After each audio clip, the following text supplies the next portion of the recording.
네, 마켓플러스 시간입니다. 증권부의 박승환 기자 나왔습니다. 어서 오십시오. 안녕하십니까. 네, 이제 FOMC가 지나갔습니다. 기대했던 금리 인하 불확실성만 좀 더 커진 그런 상황이 됐습니다. 자, 투자자들이 이제 자연스럽게 대형주로 이제 관심을 좀 갖고 있는데 여기에 대해서 한번 얘기를 좀 나눠보겠습니다. LG 에너지 솔루션부터 한번 짚어볼까요? 예. 최근 주가 흐름 먼저 살펴보면 사실 답답한 모습입니다. 그제 50만 원이 무너지더니 이후 반등에 애를 먹고 있죠. 지난해 11월 63만 원에 육박하던 주가는 내리막길을 걷다가 올해 7월 62만 원을 찍기도 했습니다. 당시 2차 전지 테마주 열풍에 100만 원을 갈 거다라는 전망까지 나왔었는데요. LG 에너지 솔루션은 시가총액 2위 기업입니다. 원조 배터리 관련주고요.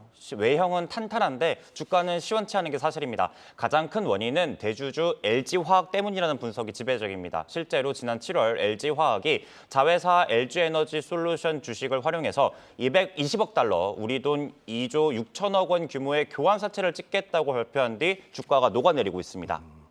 자, LG 화학이 이제 대주주라고 하셨는데 LG 에너지 솔루션의 지분 80% 이상을 지금 가지고 있습니다. 맞습니다. 그거는 이제 최대 주주인데 이런 결정들이 외국인 투심에 어떤 영향을 좀 많이 끼쳤나요? 어떻습니까? 맞습니다. 물량이 늘어나다 보니까 자연스럽게 투자 결정에 망설이는 모습입니다. 실제로 어제 거래에서도 외국인들은 LG 에너지 솔루션 주식을 130억 원어치 팔아치웠습니다.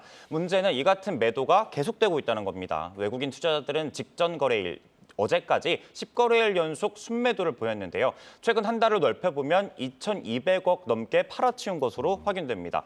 이 같은 상황에도 주식과 채권을 아우른 자금 조달은 계속되고 있습니다. 앞서 LG 에너지 솔루션은 지난 6월 1조 원 규모의 회사채를 발행하면서 이 중 9천억 원을 스텔렌티스, 혼다, 현대차 그룹 등 완소차 업체들과의 북미 합작법인 투자에 쓰겠다고 밝힌 바 있죠. LG그룹이 모아들이는 돈은 LG화학과 LG에너지솔루션이 전부라 해도 과언이 아닌 이유입니다. 앞으로 수년간의 투자 계획이 잡혀있기 때문에 그룹 차원의 공격적인 자금 조달이 이어질 것이라는 관측이 나오는 배경입니다. 네, 알겠습니다.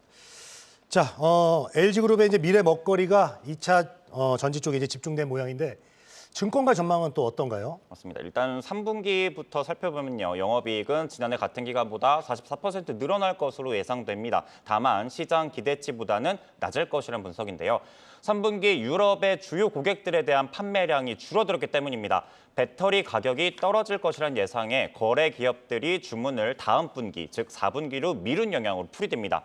증권가에서 4분기의 수요 회복을 예상하는 배경인데요. 더불어서 미국 새로운 공장 가동률과 판매량에 대한 모니터링이 필요하다는 분석입니다. 박진수 신영증권연구원은 전기차 성수기와 맞물려 유럽 주요 고객사 배터리 매입은 3분기 말부터 4분기를 기점으로 회복될 것이라고 내다봤습니다.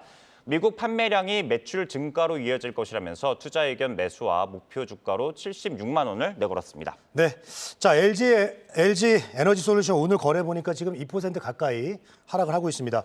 자, 미국에서 나오는 좀 숫자를 지켜봐야 되겠네요. 자, 계속해서 또 다른 대형주 보겠습니다. 현대차 살펴볼까요? 네.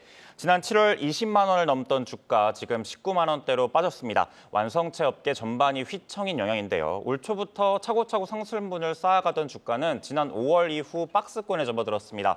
현대차뿐 아니라 기아나 모비스 등 자동차 전반이 약세인 상황이죠.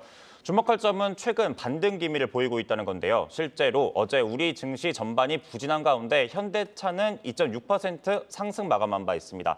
최근 초전도체나 맥신, 로봇주 등 테마주 중심의 장세가 이어진 바 있죠. 증권가에서 다음 업종으로 그동안 잠잠했던 자동차주를 꼽는 배경입니다. 네, 자 오늘 현대차는 소폭 하락하고 있습니다. 네, 최근에 수급은 어떻습니까? 예, 외국인 투자자들을 중심으로 한 매수세가 눈에 띕니다. 이달 들어서 3일만 빼고 전일 순매수를 기록하고 있는데요. 금액으로 따지면 760억 원어치 넘게 사들이고 있습니다.